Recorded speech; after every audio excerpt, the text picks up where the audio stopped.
अब आप मुझे बताओ नीट 2025 में कितना टाइम बचा है? 5 मंथ से भी कम टाइम बचा है। क्या 5 मंथ में एग्जाम क्वालिफाई किया जा सकता है? यस या नो? बस इतना ही यस? अच्छा, और जोर से बोलो। नहीं, मजा नहीं आया, फिर तो एग्जाम क्वालिफाई नहीं होगा ऐसे। क्या नीट 2025 बचे हुए टाइम में क्वालिफाई किया जा सकता है? Yes sir. वेरी गुड, चलो करते हैं फिर स्टार्ट। देखो, एग्जाम क्वालिफाई करने के लिए अगर आपको लगता है बहुत ज्यादा मेहनत करने की जरूरत है, वो तो आप कर ही रहे हो। जितनी मेहनत आप सब बैठे हुए कर रहे हो ना, या जितने अपनी क्लास के बाकी स्टूडेंट्स भी कर रहे हैं, वो एनफ है, उससे एग्जाम क्वालिफाई हो सकता है। लेकिन इंपॉर्टेंट क्या है, उस मेहनत को बिल्कुल एक अच्छे सीक्वेंस में करना, अच्छी प्लानिंग के साथ करना, डिसिप्लिन के साथ करना, कंसिस्टेंसी के साथ, पूरे डेडिकेशन के साथ। और अगर आज से स्टार्ट कर रहे हो, एग्जाम तक पूरा अच्छे से फॉलो करना। तो उसके लिए आज हम काउंसलिंग कर रहे हैं। सबसे पहले कुछ जो कॉमन बातें हैं ना आप सबके लिए, मैं आप सबको बता दूंगा। फिर उसके बाद आप सबका पर्सनल टाइम टेबल बना देंगे, एक एक बच्चे का। किसी का वही ये हो सकता है लेट नाइट तक पढ़ता है, कोई मॉर्निंग में जल्दी उठता है। जो भी आपका टाइम टेबल होगा उसके अकॉर्डिंग बना लेंगे, और फिर आप लास्ट में मेरे से पर्सनल डाउट पूछ लेंगे। करूं फिर स्टार्ट? सबसे पहले देखो भाई, नीट 2025 में एक आइडियल स्कोर अगर हम मान के चले 680 आइडियल स्कोर रहेगा। ठीक, 680 प्लस एक बहुत ही अच्छा स्कोर है, क्योंकि देखो हर बच्चा ऐसा तो नहीं है कि हर बच्चा 700 720 लाएगा। तो हम बोल रहे हैं 680 प्लस, यानी आप 690 भी कर सकते हो, 700 भी कर सकते हो, 710 भी कर सकते हो, 720 आउट ऑफ 720 भी कर सकते हो। वो आपके डेडिकेशन पे डिपेंड करेगा, आप कितना फॉलो करोगे अपने आज की काउंसलिंग की बातों को। समझ आया? करें फिर स्टार्ट। अब नेक्स्ट देखो, 680 प्लस स्कोर करने के लिए क्या करना चाहिए? आपको क्या लगता है क्या होना चाहिए? कंसिस्टेंसी होनी चाहिए, और है क्वेश्चन प्रैक्टिस होनी चाहिए, और क्लास अटेंड करनी चाहिए। वेरी गुड, रिवीजन करना चाहिए, और पेपर एनालिसिस करना चाहिए, और बोलो, मिस्टेक एनालिसिस हो जाएगा, है ना? यही बातें आएगी। ठीक, ये सारी सेकेंडरी है। ठीक, तो मैं अब लिख रहा हूं डूज एंड डोंट। डूज में देखना, मैं बिल्कुल सीक्वेंस में लिखूंगा कि आपको क्या करना चाहिए, आप भी साथ साथ नोट कर सकते हो। और ये डोंट, इधर हम डोंट लिखेंगे। सबसे पहला डूज में क्या आएगा? Regular exercise. एक्सरसाइज मतलब क्वेश्चन प्रैक्टिस नहीं, योगा, है ना, है ना, गेमिंग, उस टाइप से। तो लिखो regular exercise, regular physical workout लिख दो, रेगुलर फिजिकल वर्कआउट। इसमें आप क्या कर सकते हो? योगा कर सकते हो, फिजिकल एक्सरसाइज कर सकते हो, आउटडोर गेम खेल सकते हो, है ना, मेडिटेशन भी इसमें इंक्लूड है। तो कम से कम 40 मिनट का ये जरूर होना चाहिए, कम से कम 40 मिनट, और maximum 60 minute, that is more than enough. ठीक, पहला काम हो गया। अगर आप डेली 40 मिनट एक्सरसाइज नहीं करेंगे, गेम नहीं खेलेंगे, तो आपका 680 नहीं आएगा। आज ही नोट कर लो। ये बात बुरी लग सकती है, लेकिन सच यही है। क्योंकि जितने भी इंटरव्यू मैंने यूट्यूब पे अपलोड किए हैं, जिन बच्चों के 680 प्लस मार्क्स है, आप देखना हर बच्चे ने यही बोला कि मैं डेली 1 घंटा जिम करता था, या डेली 1 घंटा मैं बैडमिंटन खेलता था, मैं दोस्तों के साथ क्रिकेट खेलता था, कोई बोलता मैं डेली एक्सरसाइज करता था, मॉर्निंग वॉक, इवनिंग वॉक करता था। यानी वो पढ़ाई को छोड़ के अपने हेल्थ को 1 घंटा टाइम देता था। तो कम से कम 40 मिनट तो अपने को बचे हुए टाइम में देना ही पड़ेगा। और अगर हम ये नहीं कर सकते ना, फिर अपने मार्क्स आने में दिक्कत आएगी। समझे कि नहीं समझे? फिर इसके बाद नेक्स्ट, रेगुलर एक्सरसाइज के बाद सेकंड, अब सुबह उठेंगे, सुबह उठते ही सबसे पहला काम क्या होना चाहिए? जस्ट आप उठे, सबसे पहला थॉट क्या आएगा? क्या थॉट आता आपके माइंड में? मेडिटेशन नहीं, सबसे पहले स्टार्ट करो thank you God, I am your best child. Thank you God, I am the best doctor on this planet, I am the best learner, I am the best student, I am best child of my parents. मतलब अपने बारे में सारी अच्छी बातें बोलो। जो आप बोलते हो ना सुबह उठते ही, जो हम बोलते हैं, वो हमारा सबकॉन्शियस माइंड एक्सेप्ट कर लेता है। और जो हमारा सबकॉन्शियस माइंड एक्सेप्ट कर लेता है ना, वही हमारी लाइफ में होता है। तो सबसे पहले आपको क्या करना है? Practice gratitude daily. Practice gratitude सुबह उठते ही सबसे पहले सिर्फ 2 मिनट, ज्यादा टाइम नहीं देना, 2 मिनट बहुत होती है लॉन्ग ब्रीदिंग करते हुए। ठीक, ग्रेटिट्यूड प्रैक्टिस किया। उसके बाद वो तो आपको पता ही है, सुबह उठते ग्रेटिट्यूड प्रैक्टिस करके फिर अपना मिस्टेक वाली कॉपी अपने पिल्लो के पास रख के सोनी है, सुबह उठते ही वो उठाना है, क्योंकि दूर रखोगे तो सुबह उठ के पढ़ने का मन नहीं करेगा ना, सर्दियां कौन निकलेगा रजाई से बाहर। पिल्लो के पास रख के सो। उसको पढ़ना स्टार्ट किया, साथ में पानी पी रहे हैं सिप सिप करके, 2-5 मिनट पानी पीते पीते 2, 4, 10 mistake, 1 page 2 page mistake copy का जितना आपसे रिवाइज किया जाए वो रिवाइज कर लो। कर लिया रिवाइज, फिर फ्रेश होने चले जाओ। अब देखो क्या होगा, जो मिस्टेक आपने पढ़ी है, ठीक, उनके बाद आप वॉशरूम में चले गए, वहां तो कुछ नहीं सोचना।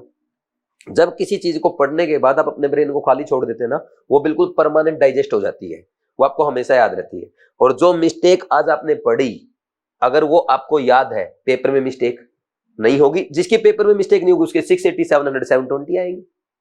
अरे पेपर में मिस्टेक के कारण तो मार्क्स कम आते हैं, क्वेश्चन तो सारे ही बच्चे करते हैं। तो ऐसे मिस्टेक को कम किया जा सकता है। सेकंड पॉइंट यहाँ पे मिस्टेक का आ जाएगा, है ना, सुबह। इसके बाद फिर be positive, always be positive, always be positive. हमेशा हमें पॉजिटिव रहना। Positive like a proton, proton के चारों तरफ क्या है, इलेक्ट्रॉन्स है, नेगेटिव पार्टिकल्स है, फिर भी वो हमेशा क्या रहता है, पॉजिटिव। आपके चारों तरफ भी आपके दोस्त ऐसे होंगे, यार मेरी तो बायो अभी स्टार्ट ही नहीं की है। कुछ दोस्त बोलेंगे यार मेरा तो फिजिक्स अप्रैल तक भी पूरा नहीं हो रहा। कोई दोस्त बोलेगा मैं तो टेस्ट प्रैक्टिस करना स्टार्ट नहीं किया है। कोई बोलेगा मेरा तो रिवीजन नहीं हुआ, मेरा बैकलॉग हो गया। सारी नेगेटिविटी है ये अपने चारों तरफ, ये सारे इलेक्ट्रॉन है, लेकिन हमें प्रोटॉन की तरफ पॉजिटिव रहना है, हमेशा पॉजिटिव सोचना है। क्योंकि एक डॉक्टर कभी नेगेटिव हो ही नहीं सकता। मान लो मैं आपका पेशेंट हूं और आपको पता कि मैं 90% खत्म हो चुका हूं, 10% चांस बचे बचाने के। डॉक्टर क्या बोलता है, गया, मर गया, मैं नहीं बचा सकता। क्या बोलता है डॉक्टर, चांस कम है लेकिन हम अपनी पूरी कोशिश करेंगे। तो वही बात है, आपको भी लग सकता है कि नीट 2025 एग्जाम क्वालिफाई करने में चांस कम है, लेकिन हम अपनी कोशिश पूरी करेंगे, 100% करेंगे। समझे कि नहीं समझे? तो आपको पूरा 100% देना है और हमेशा पॉजिटिव सोचना है, जब तक आपका एग्जाम ना हो जाए कि मैं एग्जाम क्वालिफाई करूंगा, मेरी पढ़ाई अच्छी चल रही है, मैं अच्छे से पढ़ रहा हूं, अच्छे से मेहनत कर रहा हूं, सर ने जैसा गाइड किया था मैं वैसे ही मेहनत कर रहा हूं। कर लोगे ऐसा? ठीक। तो ऑलवेज बी पॉजिटिव, एक भी सेंटेंस आपको नेगेटिव नहीं सोचना है। इसके अलावा आपको साइलेंस प्रैक्टिस करना है। साइलेंस प्रैक्टिस का मतलब ये नहीं है कि भाई आप पूरा दिन चुपचाप बैठे हैं या 2-2 घंटे चुप, मतलब आप 2-2 दिन लगातार पूरा वीक चुप बैठे, किसी से बात नहीं कर रहे, ऐसा नहीं। आप ये कर सकते हो, संडे को आपने सब कुछ बुक और मोबाइल फोन साइड रख दिया और आप सिर्फ रिलैक्स कर रहे हैं, साइलेंस मोड में है। या आप एक काम कर सकते हो, डेली का 1 घंटा, 2 घंटा, 3 घंटा या 4 घंटा टाइम डिसाइड कर दो। भाई मैं दिन में 12 से 3 किसी से बात नहीं करूंगा, कोई बात नहीं करूंगा। जब आप ये प्रैक्टिस करेंगे ना, इससे आपके ब्रेन में आइडियाज आएंगे कि यार मैं बायो को कैसे इंप्रूव कर सकता हूं, मैं बायो में और अच्छा स्कोर कैसे कर सकता हूं, मैं केमिस्ट्री में अपनी मिस्टेक कैसे कम कर सकता हूं, फिजिक्स को मैं और स्ट्रॉन्ग कैसे बना सकता हूं। ऐसे आइडियाज आएंगे अपने आप कोशिश करना। अगर आप लंच और डिनर के टाइम पे भी साइलेंस प्रैक्टिस करते हैं ना, उस टाइम पे भी आपको बहुत सारी चीजें ऐसी पता चलेगी जो आप गलत कर रहे थे। खुद को आइडिया आ जाएगा, जैसे मैं बता रहा हूं ना आपको, आप खुद अपने आप को बताओगे। समझे कि नहीं समझे? तो साइलेंस प्रैक्टिस मोस्ट इंपॉर्टेंट है। साइलेंस प्रैक्टिस करने से पता क्या होता है, लर्निंग एबिलिटी बढ़ती है। देखो टाइम कम है, हमें प्रोडक्टिविटी बढ़ानी पड़ेगी और ये सारे प्रोडक्टिविटी बढ़ाने के मेथड है। Time is limited but you are limitless. ठीक, टाइम लिमिटेड है, हमारी कोई लिमिट नहीं। अगर हम अपनी प्रोडक्टिविटी बढ़ा लें तो बचे हुए टाइम में भी एग्जाम में अच्छे मार्क्स 680+ ला सकते हैं। ठीक, तो साइलेंस प्रैक्टिस करेंगे, टाइम फिक्स कर दो, 12 से 3 कर दो, रात में 6 से 8 कर दो, जो भी आपको अच्छा लगे। इसके अलावा लॉन्ग ब्रीदिंग। लॉन्ग ब्रीदिंग का क्या फायदा है? देखो ऊपर वाली चीजें सारी आपकी प्रोडक्टिविटी बढ़ाएगी, लेकिन लॉन्ग ब्रीदिंग प्रोडक्टिविटी बढ़ाने के साथ साथ आप में पेशेंस भी बढ़ाएगी। और एग्जाम क्वालिफाई वही बच्चा करता है जिसमें पेशेंस होता है। अगर आप में पेशेंस नहीं है, आप कितना ही पढ़ लो, कितनी मेहनत कर दो, एग्जाम क्वालिफाई करना मुश्किल है। या यूं कहूंगा, एग्जाम क्वालिफाई कर भी लिया तो उतने अच्छे मार्क्स नहीं आएंगे जितना हम डिजर्व करते हैं। तो जितना ज्यादा पेशेंस उतने अच्छे मार्क्स, उतनी अच्छी रैंक। और पेशेंस का सबसे आसान मेथड पेशेंस बनाने का लॉन्ग ब्रीदिंग। लॉन्ग ब्रीदिंग में कुछ नहीं करना, मैं बोल रहा हूं आप कुछ कर रहे हो, अभी भी आप लॉन्ग ब्रीदिंग प्रैक्टिस कर सकते हो। और लॉन्ग ब्रीदिंग का मतलब ये नहीं होता कि बाबा आराम दे, आराम से, मतलब हमारे नॉर्मल ब्रीद अगर 1 सेकंड का है, अगर आपने 2 सेकंड का भी ब्रीद कर दिया तो वो भी लॉन्ग ब्रीदिंग है। समझे कि नहीं समझे? फिर लॉन्ग ब्रीदिंग प्रैक्टिस करो हमेशा, दिन में जितनी बार कर सकते हो। और दिन में एक है ना स्माइल, लाफिंग, हंसना। ये बहुत अच्छी प्रैक्टिस है। जो क्रिएटिव लोग होते हैं ना, जो बहुत अच्छा प्रोड्यूस करते हैं, क्रिएटिव लोग, जैसे मैं बात कर रहा हूं लाइक पिकासो, है ना, उस टाइप के लेवल, उस लेवल की मैं बात कर रहा हूं। इन लोगों की एक आदत होती है, डेली दिन में 5 मिनट लगातार हंसते हैं। अच्छे अगर आप लोगों के बारे में पता करोगे ना, वो हंसते हैं, अकेले में हंसते हैं, शीशा मिरर देख के हंसते हैं। हंसने से क्या होता है आप बताओ? स्ट्रेस कम होगी, स्ट्रेस कम होगी तो फोकस बढ़ेगा, फोकस बढ़ेगा तो प्रोडक्टिविटी अच्छी होगी, प्रोडक्टिविटी अच्छी होगी, रिजल्ट अच्छे होंगे, तभी तो वो अच्छे क्रिएटिव पर्सन है। ठीक, तो हंसा करो जितना ज्यादा हंस सकते हो। हंसने से एनर्जी भी बढ़ती है। आप ये देखो, जो छोटे बच्चे होते हैं, छोटे बच्चा ना एक दिन में 300 बार हंसता है, थकता नहीं है कभी भी। आप थक जाते हो, मैं थक जाता हूं, क्यों? क्योंकि हम 300 बार नहीं हंसते। आप जिस दिन 300 बार हंसना शुरू कर दोगे ना, उस दिन आपकी थकान खत्म हो जाएगी। हंस, कभी स्माइल पास कर रहे हैं, कभी अकेले रूम में जोर जोर से हंस रहे हैं, कभी अपनी खुद की मिस्टेक पे हंस रहे हैं, कभी दूसरों की मिस्टेक पे हंस रहे हैं, जैसा आपको अच्छा लगे हंसना बस, है ना। नेक्स्ट, और क्या करना है फिर? एक थैंक यू बोलना शुरू करो, हर टाइम थैंक यू, हर टाइम थैंक यू, छोटी से छोटी चीज के लिए। जैसे अभी आप प्रैक्टिस कर सकते हो, देखो सर हमें कितना अच्छे से गाइड कर रहे हैं, है ना, थैंक यू सर, हो गया। नहीं, आप आज के दिन को थैंक यू बोल सकते हो, थैंक यू गॉड, कितना अच्छा दिन है कि आज मुझे गाइडेंस मिल रही है नीट में 680+ करने के लिए, इसके लिए आप थैंक यू बोल सकते हो। दिन में आप जितना ज्यादा थैंक यू बोलोगे, उससे भी आपकी प्रोडक्टिविटी बढ़ेगी। मैंने एक बुक में पढ़ा है, आइंस्टीन दिन में 1000 बार थैंक यू बोलते थे, द मैजिक बुक में पढ़ा है। ठीक, आइंस्टीन जैसे है ना, मतलब उनके कार के ड्राइवर ने उनको उतारा, पिक किया, थैंक यू भाई आप मेरे को लेने आए, छोड़ दिया, थैंक यू भाई, है ना, आपने मेरे को यहाँ ड्रॉप किया। हर चीज के लिए थैंक यू। और थैंक यू बोलना मैं आपको सिखा चुका हूं। खाना खा रहे हो, थैंक यू बोलो। किसको? किसी ने आपके लिए खाना बनाया। खाना कैसे बनाया? मार्केट से गेहूं आया, मार्केट में गेहूं कैसे आया? किसान ने उगाया। किसान ने गेहूं क्यों उगाया? किसी ने उसके लिए बीज बनाया गेहूं का। बीज किसने बनाया? कंपनी ने बनाया। कंपनी में कौन थे? वर्कर थे। उस वर्कर, कितने वर्करों ने आपके लिए काम किया। फिर गेहूं जब बीज उगा दिया तो उसके बाद उसमें गेहूं में पानी दिया गया, सिंचाई की गई उसकी। वो सिंचाई कैसी हुई? कैनाल से पानी आया, नहर से पानी आया। कैसे आया नहर से पानी? नहर बनाई गवर्नमेंट ने। गवर्नमेंट ने कैसे बनाई? उसमें बहुत सारे इंजीनियर थे, बहुत सारे लेबर थी। कितने लोगों का हाथ है आपके प्लेट में एक रोटी आने में। फिर सब्जी, ऐसे ही सोचो, सब्जी किसने उगाई होगी आपके लिए, कैसे उगी होगी? आपने कभी बोला थैंक यू इतने लोगों को? पेड़ पौधे आपको ऑक्सीजन दे रहे, थैंक यू बोला आपने कभी? नहीं, पेड़ पौधों को थैंक यू बोलना चाहिए। तो इससे क्या होता है कि आप में ना क्रिएटिविटी बढ़ती है, आपकी जो स्ट्रेस है ना धीरे धीरे कम हो जाती है। ये प्रैक्टिस करना है, सिर्फ ये चीजें चाहिए 680+ करने के लिए। हो गया, डूज हो गया।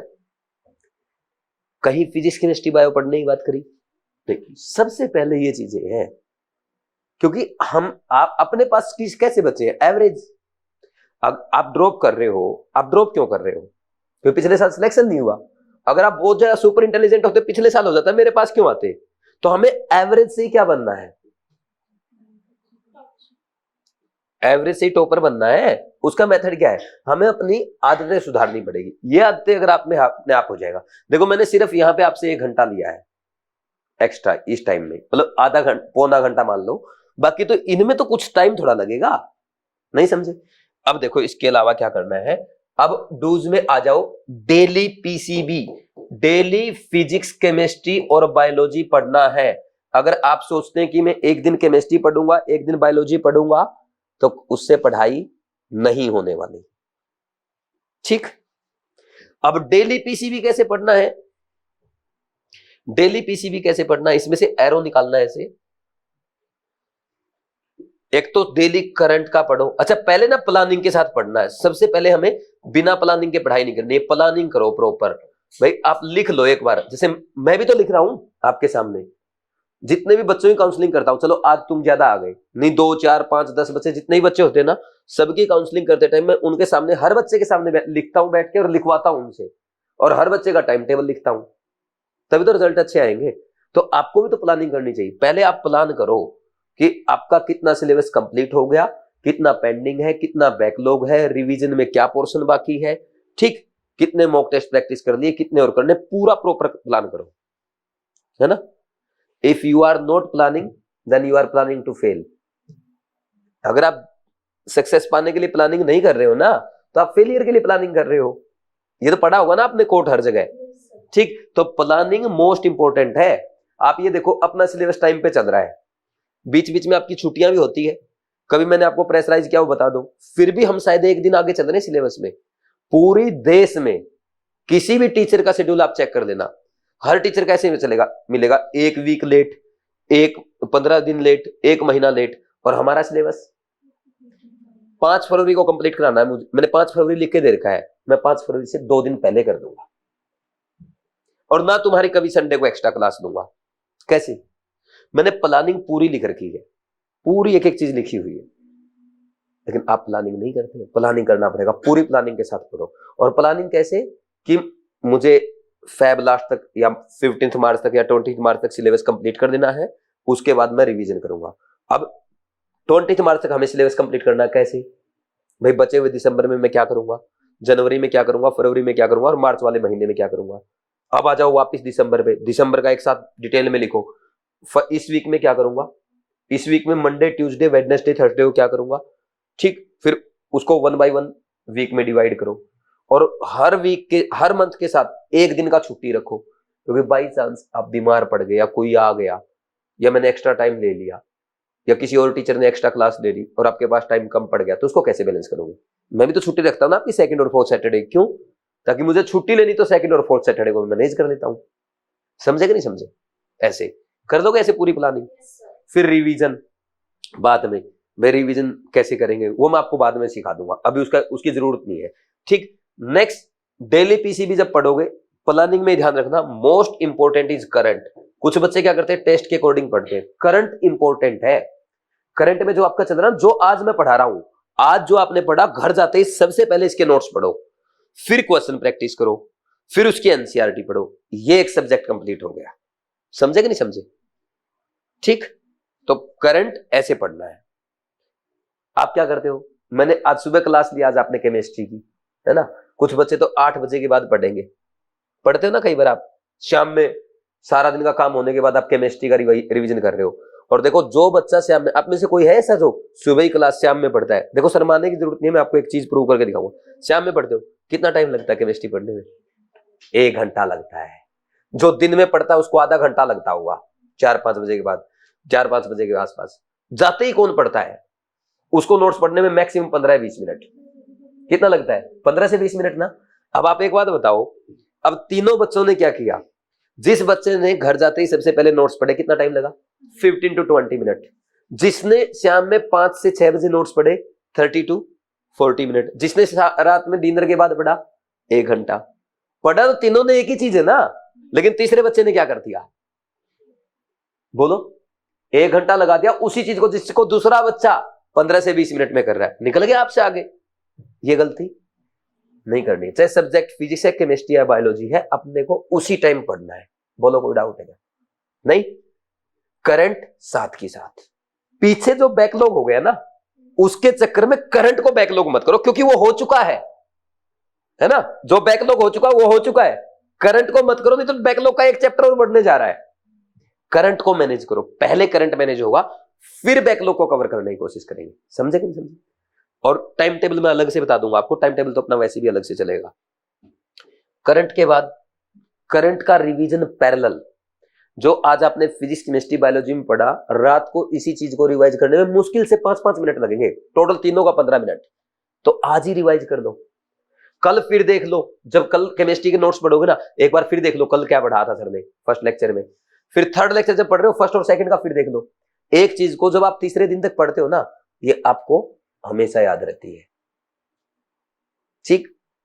और फिर संडे को तीनों सब्जेक्ट का अगर ऐसे पढ़ोगे जैसे मैं बता रहा हूं, 15-15 मिनट लगेगी 6 लेक्चर का रिवाइज करने में, 15-15 मिनट बस, क्योंकि आप 3-3 दिन लगातार उसी चीज को बार बार देख रहे हो ना, तो वो बिल्कुल याद हो जाएगी। पेज, अच्छा, अरे यार सर ने यहाँ तो ये पढ़ा था, यहाँ पे ये फॉर्मूला लिखा था। समझे कि नहीं समझे? फिर इसके बाद क्या होगा? ऐसे रिवीजन हो जाएगा। करंट का रिवीजन आ गया, ठीक। और करंट का रिवीजन के साथ, अच्छा, करंट में नोट्स पढ़ना है। नोट्स मैंने आपको बता ही रखा है। सबसे पहले जाते ही कॉपी बंद करके ये देखो कि सर ने आज क्या क्या पढ़ा, फिर थ्योरी नोट्स पढ़ो। हो गया नोट्स। फिर कॉपी बंद करके एक बार फिर सोचो कि आज मैंने क्या क्या सीखा, जो इंपॉर्टेंट पॉइंट है उसको रिवाइज करो। एक ही नोट्स को आपने 3 बार गो थ्रू हो गए। फिर उसके बाद क्वेश्चन प्रैक्टिस करोगे। क्वेश्चन प्रैक्टिस कैसे करना है, आपने जैसे ही मान लीजिए कॉपी है, इस कॉपी में आप क्वेश्चन प्रैक्टिस कर रहे हो, जहां पे आंसर की वहां पे एक उंगली रखना। जैसे पहले का आंसर सी, अच्छा सी ओ डी आएगा, ठीक। फिर दूसरे का बी, और यार ए आएगा। ये आप करते हो, ये नहीं करना है। पहले चाहे आप 20 क्वेश्चन ही करें, आपको एक साथ करना जैसे टेस्ट में करते हो। आपके टेस्ट में कम मार्क्स पता क्यों आते हो, क्योंकि आप वैसी प्रैक्टिस जैसे टेस्ट में आप क्वेश्चन करते हो, आप कभी घर पे करते हो ऐसा? आप में से कितने बच्चे ऐसे हैं जो बैठ के एक साथ 50 क्वेश्चन करते हैं? करते हो, वेरी गुड। टेस्ट में बेनिफिट मिलता है कि नहीं मिलता? मतलब टेस्ट में आपको आसानी लगती होगी। और जो बच्चे घर पे टेस्ट की तरह क्वेश्चन प्रैक्टिस नहीं करते, जो ऐसे करते हैं, भाई एक क्वेश्चन क्या उसका आंसर देख लिया, दूसरा क्या उसका देख लिया, 4-5 क्वेश्चन का एक साथ देख लिया, वो मार खाते हैं। अगर आपको 30 क्वेश्चन करने हैं, 20 क्वेश्चन करने हैं, एक साथ करो, उनका आंसर फिर एक साथ मैच करो, जो मिस्टेक हुई फिर ऑब्जर्व करो। जैसे टेस्ट में प्रैक्टिस करते हैं एग्जैक्टली वैसे। मान लीजिए किसी बच्चे को फिजिक्स के 40 क्वेश्चन करने हैं, भाई टाइम फिक्स कर दो मेरे लिए, इसका 1 घंटा है, 1 घंटे में मैं 40 क्वेश्चन करूंगा। 40 में से अगर मेरे से 20 हुए ना, मैं 20 ही करूंगा। ये नहीं कि मेरे से 20 नहीं हो रहे तो मैं बीच में छोड़ दूंगा। पहले 20 तो करो, आप देखो तो सही आपसे कितने हो रहे हैं, फिर ये देखो कि कितने नहीं हुए, फिर ये देखो इसमें कितने मिस्टेक हुए, उनका एनालिसिस करो ऐसा क्यों हुआ, जैसे टेस्ट का करते हो। तो चाहे 10 ही क्वेश्चन करो, चाहे 20 करो, 30 करो, 40 करो, 50 करो, 200 करो, वैसे ही करो जैसे टेस्ट में करते हो। इससे काफी बेनिफिट मिलेगा। फिर एनसीईआरटी, ये हो गया इतना। अब जैसे हम एनसीईआरटी पढ़ते, देखो केमिस्ट्री की तो आपकी क्लास में हो ही जाती है, आपको घर जाके बिल्कुल भी दिक्कत नहीं आती होगी। और बाई चांस दिक्कत आए तो अपने पास ब्रह्मास्त्र है, कृष्णा बैच का लेक्चर ओपन करो और जो टॉपिक आपको पढ़ना है सीधा उसको पढ़ लो, फिर एनसीईआरटी रीड कर लो, उससे आपकी और आसान हो जाएगी, ठीक। रही बात बायोलॉजी की, बायोलॉजी में एनसीईआरटी ऐसे पढ़ो कि सबसे पहले अगर आपकी बायोलॉजी ठीक है, जैसे कुछ नॉर्मली बच्चों का होता है 320, 330, 300 प्लस सबका, तो इसका मतलब बायोलॉजी आपकी ठीक है। तो अब मान लीजिए आपको इवोल्यूशन चैप्टर पढ़ना है, आप सबसे पहले इवोल्यूशन चैप्टर के प्रीवियस ईयर 10 ईयर के क्वेश्चंस देख लो, रीड करना है, मैंने सोल्व करने का नहीं बोला, जस्ट रीड करो, फिर एनसीईआरटी पढ़ो, ज्यादा इफेक्टिव होगी। और एनसीईआरटी का एक पेज पढ़ा, उसको साथ के साथ अंडरलाइन करते चलो, अंडरलाइन किया, एक पेज पढ़ रहे हैं अंडरलाइन कर लिया, ठीक। दूसरा पेज पढ़ा, अंडरलाइन कर लिया। मान लीजिए 2 पेज का टॉपिक था, तो अब नेक्स्ट टॉपिक पे जाने से पहले इस टॉपिक को पूरा आपने क्या क्या अंडरलाइन किया ओवरव्यू करो, ओवरव्यू किया, फिर नेक्स्ट टॉपिक पढ़ो। नेक्स्ट टॉपिक भी मान लीजिए 2 पेज का है, तो वो भी आपने ऐसे ही अंडरलाइन करके पढ़ा, फिर इसको ओवरव्यू करो, आज आपने क्या क्या पढ़ा, और फिर लास्ट में उठने से पहले पूरा आपने क्या क्या अंडरलाइन कर रखा है एक बार फिर ओवरव्यू करो। इससे आपका पूरा ग्रेस्पिंग हो जाती है, हमेशा के लिए याद रहता है। समझ आया कि नहीं? ऐसे एनसीईआरटी पढ़ते हैं, अगर ऐसे एनसीईआरटी पढ़ोगे हमेशा याद रहेगी, ठीक। फिर नेक्स्ट डे जब पढ़ने बैठोगे ना, ये टॉपिक पढ़ने से पहले एक बार पूरा इसके गो थ्रू हो जाओ कि कल क्या क्या अंडरलाइन किया था। इनमें से कुछ पॉइंट आपको ऐसे लगे अरे ऐसे ही अंडरलाइन कर दिया, अरे फालतू, ये तो मुझे वैसे ही याद है, तो उस अंडरलाइन वाले पॉइंट को हटाते चलो, ये याद है, ये याद है। फिर तीसरे दिन भी पहले और दूसरे दिन का ऐसे ही अंडरलाइन किया हुआ है रिवाइज करोगे, फिर कुछ और पॉइंट घटते चलेंगे ऐसे।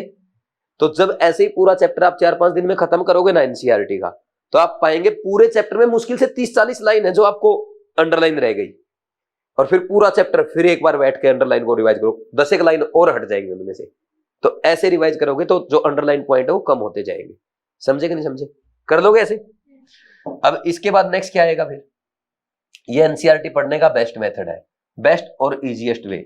इससे है ना आपको ऐसा लग सकता है कि थोड़ा सा बोरिंग है, टाइम टेकिंग है, लेकिन एनसीईआरटी हमेशा याद रहेगी। सिर्फ 4 महीने के लिए नहीं, 4 साल 40 साल तक याद रहेगी इस मेथड से पढ़ोगे तो, ठीक। फिर क्या आएगा?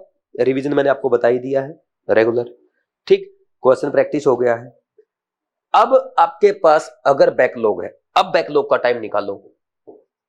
और बैकलॉग कभी भी ऐसे पूरा मत करो कि चलो भाई आज फिजिक्स का कर ले, मतलब तीनों चैप्टर फिजिक्स केमिस्ट्री बायोलॉजी एक साथ लेके बैठ गए, ये सबसे बड़ी गलती है। आपको पता है 3 सब्जेक्ट आप करंट के पढ़ रहे हो और मान लीजिए तीनों में एक चैप्टर आपका बैकलॉग है, 3 चैप्टर आपने ये ले लिए, इसका मतलब तो आप 6 सब्जेक्ट एक साथ शुरू कर रहे हो, यानी एक साथ 6 चैप्टर पढ़ रहे हो आप। भाई दिन में 3 चैप्टर पढ़ना ही बहुत मुश्किल, आप 6 चैप्टर क्यों उठा रहे हो? तो बैकलॉग में ऐसे उठाओ कि पहले मैं बायो का बैकलॉग कवर करूंगा 1 महीने में, फिर अगले महीने में मैं केमिस्ट्री का करूंगा, अगले महीने में फिजिक्स का करूंगा। ये बेस्ट मेथड है बैकलॉग कवर करने का। और अगर तीनों को उठाओगे ना तो करंट को ही बैकलॉग बनाओगे। तो बैकलॉग करने के लिए क्या करना है, सबसे पहले ये देख लो बायो, केमिस्ट्री और फिजिक्स में कौन से चैप्टर बैकलॉग में है, उनकी लिस्ट बना लो। फिर ये देखो सबसे जल्दी बैकलॉग किसका कवर हो सकता है, ऑब्वियस ही बात है बायो का होगा, तो सबसे पहले बायो का बैकलॉग खत्म करो।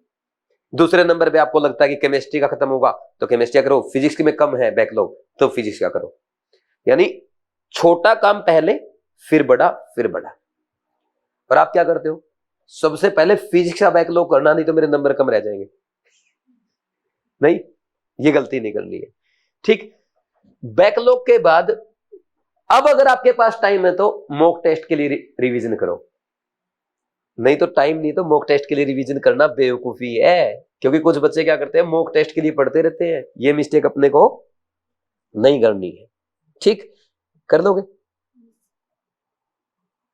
मॉक टेस्ट के लिए रिवीजन। देखो आप क्या करते हो, करंट को छोड़ देते हो, रिवीजन को छोड़ देते हो, बैकलॉग को छोड़ देते हो, सबसे पहले मॉक टेस्ट के लिए पढ़ते हो। मॉक टेस्ट की प्रायोरिटी चौथी है, नहीं समझे? अरे प्रायोरिटी ऑर्डर तो सही नहीं है एवरेज बच्चे का, और क्या दिक्कत है? तुम मेहनत नहीं कर रहे क्या? सारे तुम में से 10-10, 12-12 घंटे पढ़ रहे, फिर भी सिलेक्शन क्यों नहीं हो रहा? क्यों? क्योंकि प्लानिंग नहीं है, क्योंकि मेथड सही नहीं है। और ये होता है मेथड पढ़ने का ऐसे। अभी देखना आगे और क्या क्या होगा। अब नेक्स्ट, जब अच्छा मॉक टेस्ट रेगुलर प्रैक्टिस करना ही करना अपने को। ठीक, रेगुलर मॉक टेस्ट हो गया। इसके बाद मॉक टेस्ट की मिस्टेक का एनालिसिस, मिस्टेक्स नोट करना और उनको एनालाइज करना। Mistake analysis, note down and revision, ये प्रॉपर वे में अपने को करना ही करना है। क्योंकि मिस्टेक पे जितना काम करेंगे ना उतने ही अच्छे मार्क्स अपने आएंगे। मॉक टेस्ट प्रैक्टिस करना और फिर उसका एनालिसिस करना। और कुछ तो ये भी गलती कर देते हैं, मॉक टेस्ट ही प्रैक्टिस नहीं करते हैं कि सिलेबस कंप्लीट होने के बाद करूंगा। होता होगा ना, आप में से कौन कौन मॉक टेस्ट नहीं कर रहा अभी, ईमानदारी से बताओ। ये बहुत बड़ी गलती है बेटा। मॉक टेस्ट रेगुलर प्रैक्टिस करना जरूरी है। रेगुलर का मतलब ये नहीं कि हर दिन, 2 वीक में, 3 वीक में आपको एक टेस्ट प्रैक्टिस करना ही चाहिए। तो रेगुलर मॉक टेस्ट प्रैक्टिस जरूर करो। नंबर ही तो कम आएंगे, लेकिन आदत तो टेस्ट प्रैक्टिस की होनी चाहिए ना। आप सिंपल से एक बात सोचो, 4th में 2025 को हमें क्या करना है, टेस्ट प्रैक्टिस करना। टेस्ट में क्वेश्चन करने 3 घंटे में 180 क्वेश्चन। टाइम का प्रेशर रहेगा, है ना, और एग्जाम का प्रेशर है। उन 3 घंटे में 180 क्वेश्चन करने, आप वो प्रैक्टिस तो कर ही नहीं रहे। अकेले थ्योरी पढ़ने से क्या हुआ? थ्योरी पढ़ने से फेक कॉन्फिडेंस आएगा। तो इसलिए रेगुलर मॉक टेस्ट प्रैक्टिस करना जरूरी है। नंबर भले ही आपके कम आ जाए, कोई फर्क नहीं पड़ता। समझे कि नहीं समझे? आप ये समझो, आप अभी थियरी पढ़ रहे हो, एनसीईआरटी रट रहे हो, बस ये प्रैक्टिस कर रहे हो, और पेपर में आपको क्वेश्चन प्रैक्टिस करना है। कैसे रिजल्ट आएगा? विराट कोहली ने पूरा 1 महीना प्रैक्टिस की, बैटिंग करता रहा, और जब टाइम आया नहीं विराट कोहली तो आज पहला ओवर डालेगा भाई। विराट कोहली कम से कम 4 छक्के खाएगा 1 ओवर में। नहीं, क्यों? क्योंकि प्रैक्टिस उसकी बैटिंग की है, बॉलिंग की है ही नहीं। अब प्रैक्टिस आपकी थियरी की और एनसीईआरटी की, टेस्ट की तो प्रैक्टिस है ही नहीं, कैसे मार्क्स आएंगे? नहीं समझे? तो regular mock test practice must है। फिर मॉक टेस्ट में मिस्टेक होंगी, मिस्टेक को कम करना है। मिस्टेक को कम करने का एक ही मेथड है, मिस्टेक लिखो प्रॉपरली, उनको नोट करके रेगुलर रिवाइज करो। कर लोगे? जिसकी फिजिक्स वीक है, जिसकी कैलकुलेशन वीक है, मैं हमेशा आपको बोलता हूं टेबल, स्क्वायर, क्यूब, छोटी मोटी मल्टीप्लीकेशन करके देखते रहा करो। इससे कंसंट्रेशन भी बढ़ेगी और अपनी कैलकुलेशन भी फास्ट हो जाएगी। और बोलो किसी का कोई डाउट है क्या? सही हो गए? अब नेक्स्ट क्या आएगा इसके बाद? प्लानिंग के साथ पढ़ाई करना है। डेली, वीकली, मंथली प्लान बनाना, ये मैं आपको बता ही चुका हूं। अब टाइम टेबल की बात करें, है ना। मैनेज योर टाइम, लिखो मैनेज योर टाइम। लिख दिया मैनेज योर टाइम। अब इस लाइन को काट दो, लिखो अगर अच्छे मार्क्स लाने, क्या सुना आपने? मैनेज योर टाइम लिखा, ये लाइन लिख दी। अब इसको काट दो क्योंकि ये सही बात नहीं है। सही बात क्या है? Don't manage your time, manage your focus. आपका टाइम अपने आप मैनेज हो जाएगा अगर आप फोकस्ड हैं तो। आपके साथ दिक्कत क्या होती है? आपने बायो स्टार्ट की, आपके केमिस्ट्री का रिवीजन दिमाग में चल रहा है, आप केमिस्ट्री का होमवर्क कर रहे हो, आपके फिजिक्स की क्लास का प्रेशर माइंड में आ रहा है, आप फिजिक्स पढ़ रहे हो, आपको याद आ रहा है यार बायो की एनसीईआरटी अभी पेंडिंग है, फोकस ही तो मैनेज नहीं है। फोकस कैसे मैनेज होगा? जब आपका डेली का शेड्यूल प्रॉपरली फिक्स होगा। अब डेली का शेड्यूल कैसे हो सकता है? Daily time table, daily time table मेरा ये मानना है भाई, हम कितने टास्क करते हैं, कितने टास्क होते हैं हमारे डेली के काम में। देखो, जब हम नीट 2025 के लिए प्रिपरेशन कर रहे हैं तो हमारे 3 सब्जेक्ट हैं, ठीक। इन 3 सब्जेक्ट की हमें थियरी पढ़नी है। इन 3 सब्जेक्ट का घर पे जाके थियरी का बोल दो, क्लास बोल दो, इसको लेक्चर बोल सकते हो आप, ऑफलाइन ऑनलाइन जैसे भी करते हो आप। थियरी पढ़ने के बाद उस थियरी को जाके रिवाइज करना है, ठीक। उसका क्वेश्चन प्रैक्टिस करना है, उसका एनसीईआरटी पढ़ना है। ये तो हो गया क्लास का टाइम काम। फिर इसके अलावा क्या करना है? रिवीजन करते हैं, रेगुलर रिवीजन हो गया, मंथली, वीकली, मंथली, है ना, वो वाला रिवीजन। फिर इसके बाद टेस्ट प्रैक्टिस आ जाएगा, टेस्ट प्रैक्टिस और मिस्टेक एनालिसिस, है ना। ये टास्क है ना हमारा टोटल। डेली काम में क्या आएगा जो हम डेली करते हैं? डेली हम क्लास अटेंड करते हैं, क्लास नोट्स पढ़ते हैं, क्वेश्चन प्रैक्टिस करते हैं और एनसीईआरटी पढ़ते हैं, ये आएगा। तो अब सबसे ज्यादा टाइम जाएगा आपका क्लास अटेंड करने में। फिजिक्स, केमिस्ट्री और बायोलॉजी की तीनों की क्लास अटेंड करने में लगभग 6.5 घंटे का टाइम चला जाता है। 6.5 घंटे का टाइम इसमें जाएगा। और डेली तीनों सब्जेक्ट की थियरी पढ़ना, डेली तीनों सब्जेक्ट को अगर हम आधा घंटा दें तो 1.5 घंटा हो जाएगा, ठीक। और डेली तीनों सब्जेक्ट के क्वेश्चन प्रैक्टिस को ऑन एन एवरेज अगर 2 घंटा मान के चले, जैसे केमिस्ट आप मान के चलो, बायो को 20 to 30 मिनट काफी रहता होगा, और 30 to 40 मिनट केमिस्ट्री को, और फिजिक्स को 1 घंटा लगभग मान के चलो, ठीक। और एनसीईआरटी को मेन तो बायो और केमिस्ट्री का पढ़ना, फिजिक्स का पढ़ने की जरूरत भी नहीं है। अगर बायो केमिस्ट्री का भी एनसीईआरटी पढ़ लोगे वो भी काफी है। फिजिक्स का पढ़ना 12th वाला पढ़ो, जिसमें सेमीकंडक्टर है, ठीक, या मॉडर्न फिजिक्स हो गया। क्लास 11th में ओनली यूनिट डायमेंशन वाला पढ़ लेना, that is more than enough, ठीक। तो इसमें अगर एनसीईआरटी पढ़ोगे आप कितना, 2 घंटे, 2 तो लगेंगे भी नहीं वैसे, ठीक। अब ये टोटल टाइम कैलकुलेट करो कितना हुआ, 12 घंटे हुआ। अब इन 12 घंटे को मेरे अकॉर्डिंग ऐसे डिवाइड कर देना चाहिए कि मैं डेली 3 घंटे तो बायो को दूंगा, 4 घंटे केमिस्ट्री को, इंक्लूडिंग क्लास बोल रहा हूं अब, और 5 घंटे फिजिक्स को। ये प्लान होना चाहिए हमारा। बायो की 2 घंटे की क्लास की, उसके बाद नोट्स पढ़ना, क्वेश्चन प्रैक्टिस करना और रिवीजन करना, मैक्सिमम 1 घंटे में हो जाता है सब बच्चों का। वैसे ही केमिस्ट्री की आपने 2 घंटे की क्लास की, आधा घंटा क्वेश्चन प्रैक्टिस, आधा घंटा एनसीईआरटी, 15 से 20 मिनट रिवीजन, 1.5 घंटे में हो जाएगा। 3.5-4 घंटे केमिस्ट्री के लिए काफी है। फिजिक्स की आपने 2 घंटे की क्लास में 2.5-3 घंटे लग जाते होंगे, फिर उसका होमवर्क में 2 घंटे, 5 घंटे हमने उसके लिए रख लिया। तो ये परफेक्ट प्लान होना चाहिए आपका। कर लोगे ऐसे टाइम टेबल मैनेज, ठीक। अब टाइम अपने आप अकॉर्डिंग कर सकते हो।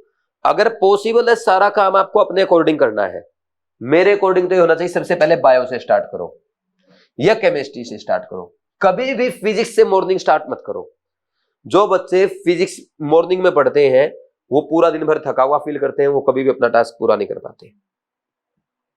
तो क्या है, या तो बायो से स्टार्ट करो या केमिस्ट्री, क्योंकि ये आसान सब्जेक्ट है, ये जल्दी हो जाएगा। जो पार्ट जल्दी होगा वो पहले करना है।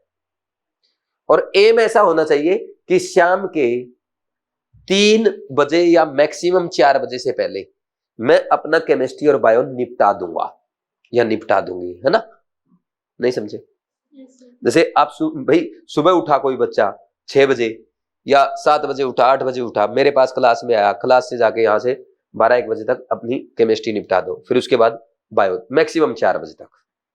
इससे ज्यादा टाइम नहीं लगना चाहिए। कुछ बायो पहले पढ़ाओ क्लास में आने से पहले। अगर जल्दी उठोगे 6 बजे उठोगे तो आपकी 8:45 बजे क्लास स्टार्ट होती है, 1.5 घंटा तो बायो पढ़ के आ ही सकते हो, ठीक। यहाँ आओगे क्लास में 11 बजे, तुम यहाँ से जाओगे, जाते जाते 11:30 बज जाएंगे, फिर 1.5 घंटा केमिस्ट्री को दो, 1 बजे तक फ्री हो गए, 1 से 2 लंच करो, 2 से 4 2 घंटे फिर बायो को दो, फिर 4 से रात के 10 बजे तक, 11 बजे तक आप फिजिक्स के लिए 5 घंटे निकालो ब्रेक्स में। 4 से 6 मान लीजिए क्लास करी, 4 से 6:30 हो गई, फिर 6:30 से 7 ब्रेक ले लिया, ठीक। फिर 7 से 9 बजे तक अपना होमवर्क कर लिया, 9 बजे लंच डिनर कर लिया, हो गए फ्री। नहीं समझे? ये मेथड है, कर लोगे। इसके बाद क्या आएगा, ये हो गया डूज। अब आ जाओ डोंट पे। किसी भी एग्जाम को क्वालिफाई करने के लिए, किसी भी एम को अचीव करने के लिए क्या करना है, इससे ज्यादा इंपॉर्टेंट है क्या नहीं करना है। और जो बड़े लोग होते हैं वो इसी चीज पे फोकस करते हैं, मुझे क्या नहीं करना है। जैसे फॉर एग्जाम्पल आप ये सोचो मेरे पास करने के लिए क्या नहीं है। मैं केमिस्ट्री पढ़ा रहा हूं, अगर मैं चाहूं तो 10 दिन फिजिक्स पढ़ के फिजिक्स भी उतनी अच्छी पढ़ा सकता हूं, लेकिन मुझे पता है मुझे फिजिक्स नहीं पढ़ानी क्योंकि मेरे पास टाइम नहीं है। मैं केमिस्ट्री को ही सिर्फ अच्छे से पढ़ाऊंगा, मैं अपने बच्चों को अच्छे से गाइड करूंगा, मैं केमिस्ट्री में अच्छा मटेरियल प्रोवाइड करूंगा। मैं फिजिक्स भी पढ़ा सकता हूं, मैं वीडियो भी एडिट कर सकता हूं, मैं वीडियो बना भी सकता हूं, मैं क्वेश्चन टाइप भी कर सकता हूं, मैं लिख भी सकता हूं, मैं ये भी कर सकता हूं, वो भी कर सकता हूं। अरे सारे काम मैं करूंगा तो डेफिनेटली मेरा केमिस्ट्री सब्जेक्ट वीक हो जाएगा। तो आपको यह जानना जरूरी है कि आपको क्या नहीं करना है। ठीक, क्या नहीं करना है बोलो। सबसे पहले सबसे बड़ा दुश्मन, don't use mobile phone. Mobile phone का मतलब ये नहीं कि इसको यूज ही मत करो, फेंक दो आज नाले में। इसका मतलब है कि हम सोशल मीडिया यूज ना करें, हम गेम ना खेलें, गेम ना खेलें, ठीक, हम वेब सीरीज ना देखें, ठीक है। ये टाइम वेस्टिंग चीज है। जितना मोबाइल को दूर करोगे ना उतना लाइफ में अच्छा होगा। आप में से कितने लोग मोबाइल यूज करते हैं? रील्स देखना, शॉर्ट्स देखना, मतलब सब कुछ आ गया उसमें, गेम खेलना जो भी है ना, फालतू ऐसे ही स्क्रॉलिंग करना। कितने लोग? कम से कम आप नोट करना, आज कम से कम आपका 1 घंटा डेली ऐसा होता है जो आप सिर्फ मोबाइल पे निकाल रहे हो, स्क्रॉलिंग करने में या सोशल मीडिया रील्स देखने में। अब 1 घंटा आपने डेली वेस्ट किया, 30 डेज में कितने घंटे हो जाएंगे? 30 आवर्स हो गए। 30 आवर्स वेस्ट कर दिया आपने सिर्फ सोशल मीडिया पे, जिसका कोई रिजल्ट नहीं आने वाला है। उन रील्स पे जो आपको याद भी नहीं आपने कल क्या देखी थी। कल क्या देखी थी रिमी, याद है? हाँ, ऋषि का क्या देखी थी, याद है? कौन सी रील देखी थी आपने कल, बताओ। कितनी न्यूज आपने कल देखी थी, कोई याद नहीं है। कितनी पोस्ट आपने कल पढ़ी थी सोशल मीडिया पे, एक भी याद नहीं है। और डेली ऐसे 1 घंटा वेस्ट करते करते आप महीने में 30 घंटे वेस्ट कर रहे हो। 30 घंटे का मतलब पता क्या है? अगर 30 घंटे आप बैठ के पढ़ेंगे ना, कृष्णा बैच से पूरी इनऑर्गेनिक और ऑर्गेनिक तैयार कर सकते हो 30 घंटे में सिर्फ। और अकेली फिजिकल पूरी तैयार कर सकते हो सिर्फ 30 घंटे में। आप 30 घंटे में 10 टेस्ट प्रैक्टिस कर सकते हो। 10 टेस्ट में एक टेस्ट ने 10 मिस्टेक भी आपको सिखाई, आपकी 100 मिस्टेक हो गई जो एग्जाम में कर सकते थे।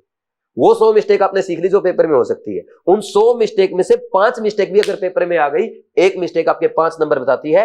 5 नंबर बचाने का मतलब ये हुआ 5 मिस्टेक आपके 25 मार्क्स बचा देगी। 25 मार्क्स का मतलब पता क्या है? आपकी रैंक कम से कम 20,000 आगे चली जाएगी। 20,000 से 25,000 आगे चली जाएगी। और जो बच्चे जनरल कैटेगरी में आते हैं ना, ऑल इंडिया रैंक 25,000 के बाद तो एडमिशन ही नहीं होता है। यानी ये आपको सिलेक्शन से बाहर भी कर सकते हैं 25 नंबर। ये डेली का 1 घंटा। इसलिए टाइम बचाना जरूरी है, इसलिए सोशल मीडिया अवॉइड करना जरूरी है। समझे कि नहीं समझे? ठीक, तो हम टाइम बचाएं जितना ज्यादा हो सकता है। बचा लोगे? और क्या कर सकते हो आप इन 30 घंटे से? रैंक बूस्टर कोर्स में मैंने ना 75 लेक्चर में लगभग 150 घंटे में पूरी केमिस्ट्री करा रखी है, पूरे 150 घंटे में, है ना।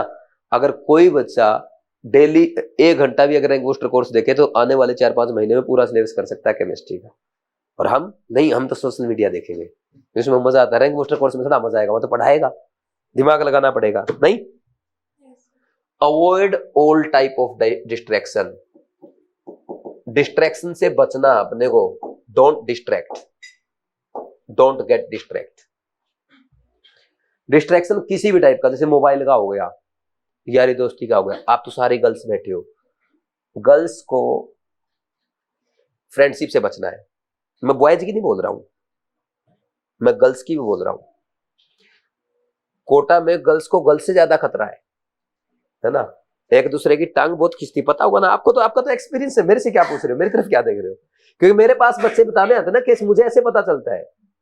बहुत सारी लड़कियां एक दूसरे को गंदी आदतों में डालना, इधर उधर फंसा देना फालतू, तो उससे अपने को बचना है। जितने कम दोस्त होंगे उतना ही फायदा है।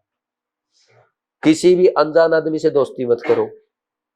कोई आपको ऐसा लगता ना कि ये मोबाइल शॉप वाला है, या ये आपके हॉस्टल वाला है, या आपके मेस वाला है, इवन बीवाइज में भी कोई स्टाफ मेंबर अगर आपको ज्यादा आपको ये दिखा रहा ना कि मैं आपके लिए कर सकता हूं, पक्का आपका यूज करने वाला है, बचो उससे।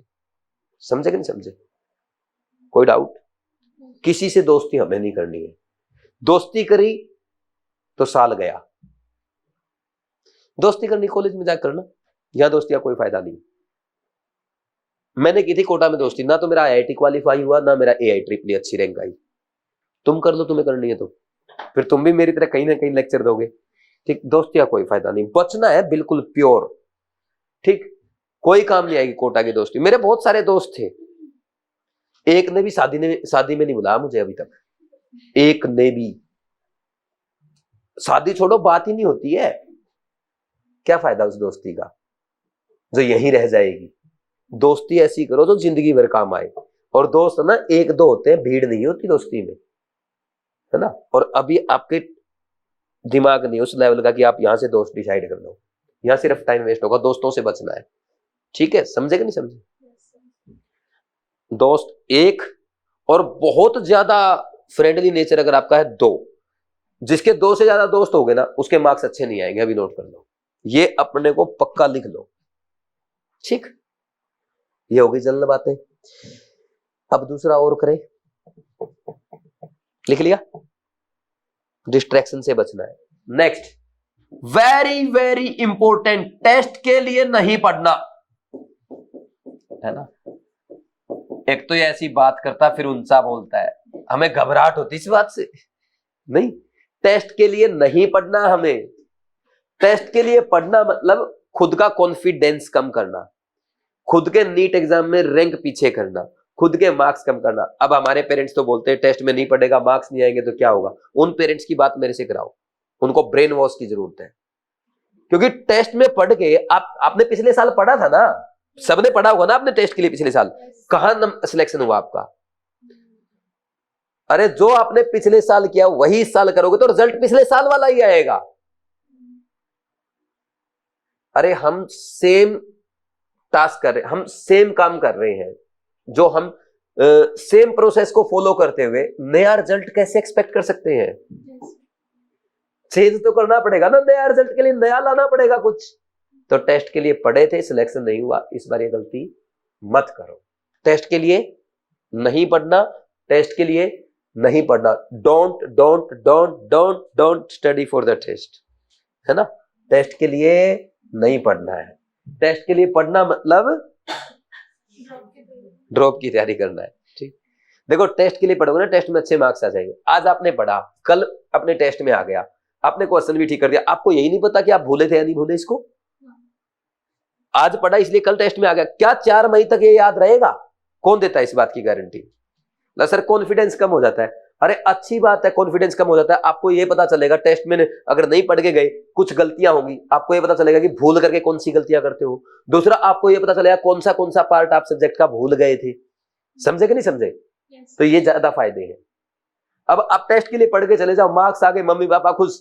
अरे यहाँ 680 700 मार्क्स आते हैं बच्चों के कोचिंग में, कोटा में। आप जाकर के चेक कर दो, किसी कोचिंग का रिजल्ट चेक कर दो, एक आध कोचिंग तो आपको ऐसी मिल जाएगी मेजर टेस्ट में 600 पे, उस कोचिंग में 15,000 रैंक आ रही है बच्चे की, और सिलेक्शन मिलेंगे उस कोचिंग के 1500। कहां गए 13,500 बच्चे? एक का भी सिलेक्शन नहीं हुआ, वो 600 प्लस आ रहे थे। क्यों नहीं हुआ? क्योंकि टेस्ट के लिए पढ़ते थे, कोचिंग में नंबर आ गए, नीट में नहीं आए। नीट के लिए नहीं पढ़ते थे ना, तो नीट के लिए पढ़ो, ना कि कोचिंग टेस्ट के लिए। ठीक है, टेस्ट के लिए नहीं पढ़ना। और एक इससे भी ज्यादा इंपॉर्टेंट, ज्यादा नहीं पढ़ना। देखो हिंदी में लिख रहा हूं, जो ज्यादा मतलब जो ध्यान रखने वाली बात है ना, ज्यादा नहीं पढ़ना। सही बात है ना? ज्यादा पढ़ते हैं हम लोग। आप कहोगे सर कहां ज्यादा पढ़ते, थोड़ा ही तो पढ़ते हो और बच्चे पढ़ते। ज्यादा पढ़ते हो, मेरी बात मानो, आप बहुत ज्यादा पढ़ते हो। आप बहुत ज्यादा पढ़ रहे हो, इतना पढ़ने की जरूरत नहीं है। बायो पढ़ा, बायो में पढ़ रहे, बायो में क्या? बायो में सिर्फ एनसीईआरटी, एनसीईआरटी से बाहर कुछ भी मत पढ़ो। हर चैप्टर के साथ सिर्फ 200 क्वेश्चन करो। आपके पास अच्छी बुक नहीं है, एक अरिहंत की आती है मास्टर द एनसीईआरटी, वो कर लो, सिर्फ मास्टर द एनसीईआरटी। पीवाईक्यू कर लो, और आपको जो एनसीईआरटी ड्रिल मिली होगी ना बायो की, एक होगी बीवाइज वाली, वो कर देना। वो नहीं मिली ना, बायो की नहीं मिली होगी आपको, वो नीचे मैडम से पूछना, वो ले लेना। या तो अगर जिसकी बायो बहुत अच्छी है, जिसको 360/360 करने, हर बच्चे के लिए नहीं है वो, जिसको बायो में 360 करना उसके लिए है, देखो वो सोल्व होगी नहीं आसानी से, क्योंकि वो प्योर एनसीईआरटी की लाइंस है। उसमें ऐसे वर्ड हमने गायब करके, फिल इन द ब्लैंक्स किए, वो ऐसे वर्ड गायब करके जो भूल सकते हो। अगर आपकी बायो बहुत अच्छी है तो प्रैक्टिस करनी चाहिए आपको, ठीक। ज्यादा ज्यादा एमटीजी फिंगर टिप्स कर दो बस, इसके अलावा और बुक्स करने की जरूरत नहीं है। ऐसे 50 बुक कर लो, क्या मतलब है, 1 या 2 बुक करो, उनको भी बार बार करो। केमिस्ट्री में आपका जो एक्सरसाइज 1 है, और अच्छा पहले तो नोट्स, और नोट्स में भी जो मैं येलो से पॉइंट लिखवाता हूं उससे बाहर क्वेश्चन नहीं आएगा। जहां मैंने लिखवा दिया क्वेश्चन इंपॉर्टेंट है, एग्जाम में आ सकता है, वही क्वेश्चन एग्जाम में आएगा। आपके नोट्स से बाहर क्वेश्चन नहीं आने वाला। और इसके अलावा question practice, exercise 1, 3rd and NCERT drill और care test. NCERT drill solve करने का टाइम अगर अभी आपके पास नहीं है, जब मैं आपको फ्री करूंगा फिर पर डे आप एक चैप्टर कर लेना एनसीईआरटी ड्रिल का। लेकिन एनसीईआरटी ड्रिल पेपर से पहले कम से कम 1 से 2 बार करके जानी है। अभी क्या करना है, अभी एटलीस्ट एक्सरसाइज 1 और 3rd और केयर टेस्ट सीरीज के टेस्ट। अब सोनी जैसे अच्छा कर रही, सोनी एक्सरसाइज 1 कर, 3rd कर और 4th भी कर ले, केयर टेस्ट कर दे, फिर भी टाइम बचता है, एनसीईआरटी ड्रिल भी कर ले, that will be more than enough. ठीक, हर बच्चे को नहीं करना, पहले कम करो, एक्सरसाइज 1 हो जाए तब 3rd करो। ये मत सोचो कि कई बार अपने साथ पता क्या होता है, बहुत अच्छा करने के चक्कर में कुछ नहीं कर पाते। मैं एक बात बोलता हूं, परफेक्शन लीड्स टू प्रोक्रेस्टिनेशन। आप लोगों का बैकलॉग क्यों हुआ? क्योंकि आपने अच्छा करने की कोशिश की। आपका ऑर्गेनिक में बैकलॉग हुआ, क्यों? क्योंकि ऑर्गेनिक में आपने सोचा कि सारा अच्छे से करूंगा, या बिल्कुल नहीं करूंगा। अरे सारा नहीं कर सकता, एक्सरसाइज 1 तो करो, लेकिन आपने ना तो 1 करी ना 3rd करी, कुछ भी नहीं किया आपने, छूट गया ना। क्यों छूटा? परफेक्शन के चक्कर में। परफेक्शन मारता है इंसान को। Progress is more important than perfection. ठीक, समझ आए? फिजिक्स में अपने को बहुत ज्यादा कुछ नहीं करना। आपके टीचर जो पढ़ा रहे हैं उसमें सिर्फ बेसिक, अगर आपको लगता ना टीचर ने टफ क्वेश्चन करा दिया, यार ये तो सर ने आईआईटी एडवांस लेवल का क्वेश्चन करा, छोड़ दो उसको, लिखो ही मत नोट्स में। आपको लगता है फिजिक्स में यार बहुत ज्यादा टफ हो रहा है, भारी हो रहा है, छोड़ दो उसको। सिर्फ फॉर्मूला, बेसिक कॉन्सेप्ट और उस पे बेस्ड क्वेश्चंस। कितने क्वेश्चन? बेसिक प्लस पर चैप्टर ओनली 150 क्वेश्चन। ये तो ज्यादा नहीं है ना? अगर आप इतना कर जाते हो, अच्छा यहां पे कितना था पर चैप्टर? 200 क्वेश्चन। ये गारंटी है 720 आउट ऑफ 720 की।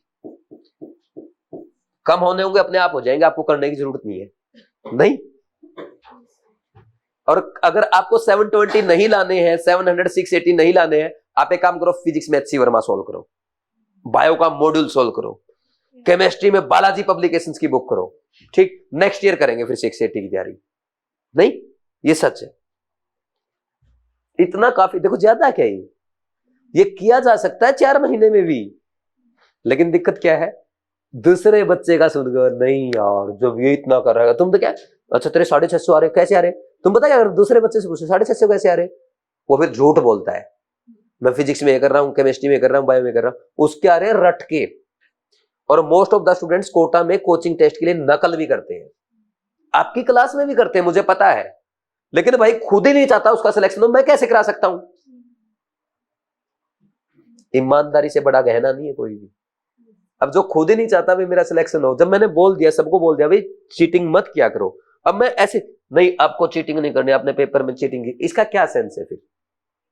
अगर मुझे इतना ही बोलना पड़ गया, जब मैंने एक बात समझा दी, मैं नहीं बार बार बोलूंगा, मेरा काम इतना सा मैंने गाइड कर दिया, आप फॉलो करो।